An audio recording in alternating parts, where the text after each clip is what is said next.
Hello viewers, मैं आज आपके सामने नया लेसन प्लान बनाने जा रही हूँ। आज हम ये पिछली वीडियो में हमने बनाया था स्वामी की दादी। आज हम इसी का 5th लेसन प्लान बनाने जा रहे हैं हिंदी में ही, सुनीता की पहिया कुर्सी। तो आप देख सकते हैं ये है हमारा सुनीता है। ये स्टोरी है 4th क्लास की, है ना। तो ये इसमें एक लड़की होती है सुनीता। ये हमारी एक जेंडर डिस्क्रिमिनेशन और बहुत सारी चीज़ों को लेकर चलती है ये कहानी। और दूसरी बात, जो बच्चे अपने काम में लेकर असक्षम होते हैं उनको भी हमें आगे लाना होता है, तो इससे उन्हें मोटिवेशन मिलता है। इसलिए ये सुनीता का पहिया इस कुर्सी में ये कहानी रखी गई है। अब हम ये देखिए, ये लेसन प्लान है। जैसे कि मैं आपको हर वीडियो में बताती हूँ, हमें ये फॉर्मेट होता है, ये ऐसे करना होता है। देख रहे हो आप,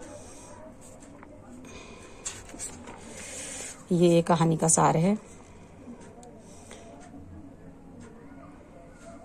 ये हमारा पाठ के उद्देश्य और आगे का फॉर्मेट। फिर नेक्स्ट है हमारा कहानी का सार। ये कॉन्टिन्यूसली है, ये इसके बाद आप देखना, इसके बाद ये, और इसके बाद यानी कि ये जो है हमारा, इसके बाद आप ये देखेंगे, ये बनाएंगे।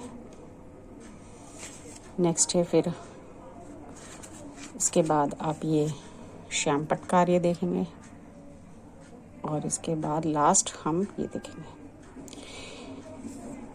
आपको ये वीडियो पसंद आए तो मुझे ज़रूर बताएं, लाइक करें। अहमियत ख्वाब चैनल को सब्सक्राइब करें अगर आपको यह चैनल पसंद आए। मैं आपको बहुत सारी LPs बनवाना सिखाऊंगी, बहुत सारी और भी है मेरे पास। मैं आपको बताऊंगी कैसे उनको बनाते हैं। तो मैं आप बता देती हूँ जल्दी से। देखिए, ये तो हमने बता ही चुके हैं आपको कि हिंदी का पार्ट बना रहे हैं हम। कहानी है, शीर्षक है सुनीता का पहिया, और हमारा है कक्षा 4th, अवधि 30 मिनट, और कालांश यानी कि पीरियड हमारा 3rd। व्यवहारिक उद्देश्य होंगे हमारे छात्र शुद्ध उच्चारण, हाव भाव ले अर्थ ग्रहण पूर्वक एक गीत से कहानी का वाचन कर पाएंगे। कहानी की विषय वस्तु पर आधारित प्रश्नों के उत्तर दे पाएंगे। छात्र पहिया कुर्सी के बारे में जान पाएंगे। पाठ में आए कठिन शब्दों का अर्थ बता पाएंगे। छात्रों के शब्द भंडारण में वृद्धि होगी। और सहायक सामग्री पहिया कुर्सी को दर्शाता चार्ट, यानी कि ये TLM हमारा यही हो जाएगा। इसको जो हमारी बुक है उसमें बहुत अच्छे से दिया हुआ है पहिया कुर्सी। आप देखोगे NCERT की जो बुक है हमारी, NCERT, अगर ये आपको बुक नहीं है आपके अवेलेबल, तो हमारे पास ऐप होता है NCERT से ही आप प्ले स्टोर पर देख सकते हैं। उस ऐप से भी आप ये बुक डाउनलोड कर सकते हैं। फिर पूर्व ज्ञान हमारा, छात्रों ने पहले पहिया कुर्सी देखी। फिर उसके बाद पूर्व ज्ञान परीक्षण, यानी उसका हम एनालिसिस करते हैं। तो आप किन किन चीज़ों पर बैठते हो, डेस्क, कुर्सी, सोफ़ा। आपने किन किन वस्तुओं से बनी कुर्सी देखी है। तो प्लास्टिक, लोहे की। आपने कभी पहिया कुर्सी देखी है? तो ये हमारी है समस्यात्मक प्रश्न। पहिया कुर्सी ये होती है, ये इस व्हील चेयर बोलते हैं इसको ना। तो नेक्स्ट मैं कहानी का सार लास्ट में बताऊंगी आपको। इसके बाद हमारा नेक्स्ट पॉइंट होता है, ये आपको, जैसे कि मैं आपको बताऊं, ये जो पॉइंट्स होते हैं हमारे, ये आपके चेंज नहीं होनी चाहिए। ये फॉर्मेट रहता है हमारा। उद्देश्य, ये विधि, फिर उसके बाद प्रस्तुतिकरण। हिंदी में हमारे यही फॉर्मेट चलता है, यही। अब मैं यहाँ पर बता दूं, आज हम उद्देश्य कथन है कि आज हम अन्य वस्तु के मुकाबले सुनीता की पहिया कुर्सी पर विचार करेंगे। आज इसी हाव भाव से हम इस कहानी को पढ़ेंगे। विधि हमारी कौन कौन सी हम विधियाँ यूज करेंगे? आगमन विधि, प्रदर्शन विधि, व्याख्या विधि, प्रश्न उत्तर विधि का प्रयोग करेंगे।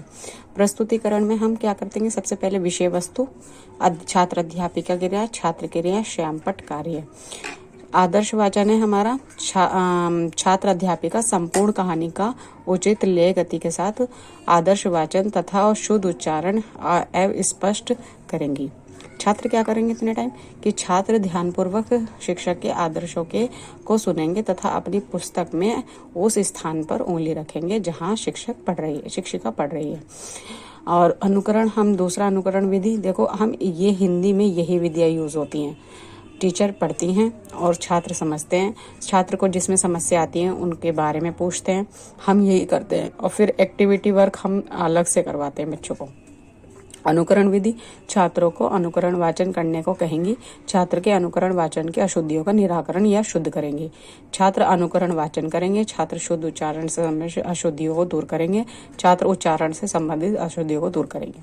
अशुद्धि संशोधन है, छात्र अध्यापिका उच्चारण की दृष्टि से शुद्ध शब्दों का श्यामपट्ट पर लिखेंगे तथा छात्रों से उन शब्दों का व्यक्तिगत एवं समूह वाचन कराएंगे। नेक्स्ट है हमारा, ये भी कहानी का सार है, ये मैं बाद में करवाऊंगी आपको।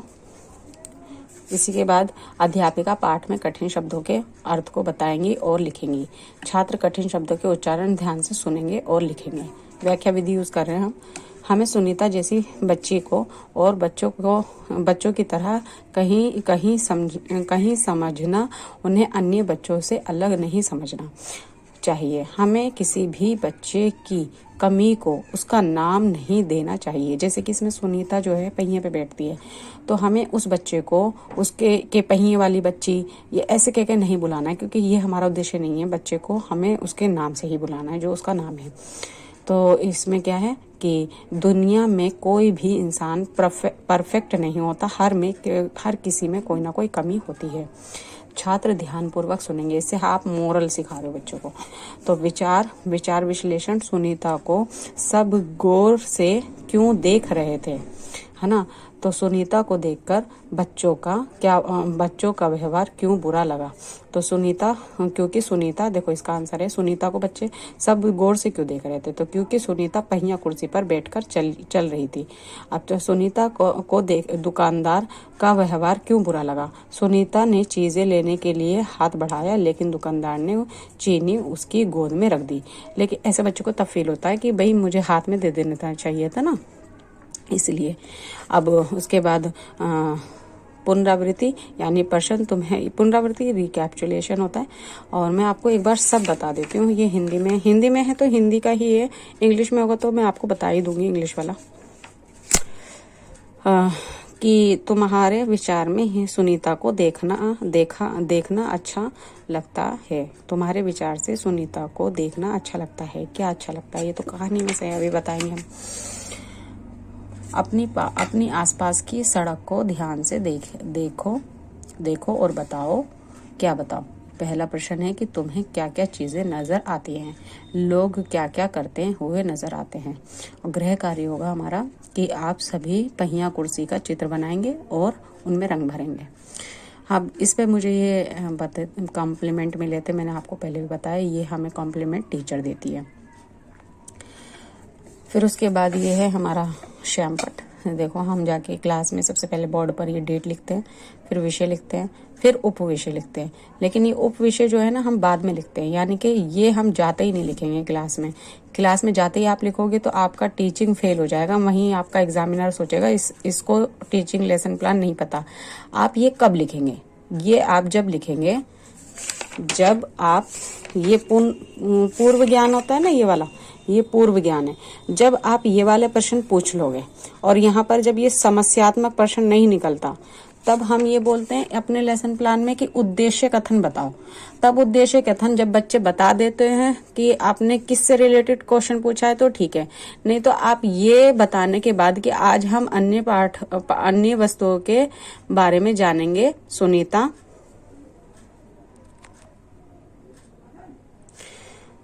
आज हम अन्य वस्तुओं के बारे में मुकाबला सुनीता पहिया कुर्सी पर विचार करेंगे।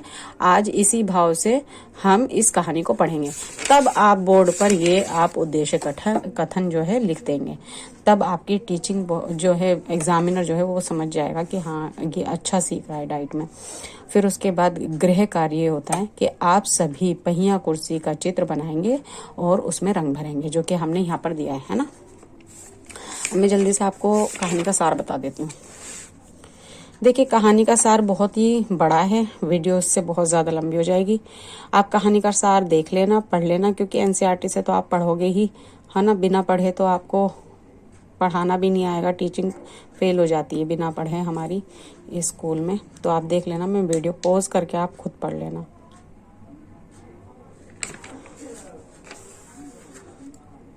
ऐसे, ठीक है। थैंक्स। अगर आपको ये वीडियो पसंद आए तो लाइक करें, मेरे चैनल को सब्सक्राइब करें, बेल आइकन को प्रेस करें और ऐसे ही वीडियो देखने के लिए मुझे मोटिवेट करें। Thank you so much everyone.